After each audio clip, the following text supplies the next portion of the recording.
అందరికీ నమస్తే అండి. జూన్ 2025 మోస్ట్ పవర్ఫుల్ అమావాస్య.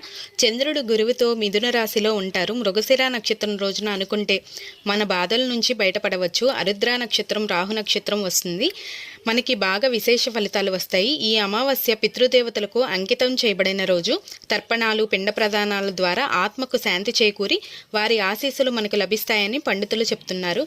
ముఖ్యంగా ఉగ్రదేవతలైన కాళికాదేవి, దుర్గామాత, చండీ, మహిషాసురమర్దిని అమ్మవార్ల ఆలయాలను దర్శించుకోవడం వల్ల అద్భుతమైన ఫలితాలు ఉంటాయండి. అప్పుల బాధలు ఉన్నవారు లక్ష్మీదేవిని, పిల్లలు లేని వారు సుబ్రహ్మణ్యేశ్వర స్వామిని, హెల్త్ బాగోలేని వాళ్ళు లక్ష్మీ నరసింహస్వామిని, మనశ్శాంతి లేని వారు శివుణ్ణి, జాబ్ గురించి ఎదురు చూసేవాళ్ళు, గ్రోత్ ఎక్కువగా కావాలనుకునే వాళ్ళు హనుమంతుడిని పూజించడం వల్ల మంచి విశేష ఫలితాలు లభిస్తాయని పండితులు, జ్యోతిష్యులు చెప్తున్నారండి. మీకు కానీ నచ్చితే లైక్ చేసి షేర్ చేయగలరండి. అందరికీ ధన్యవాదములు. Thank you for watching.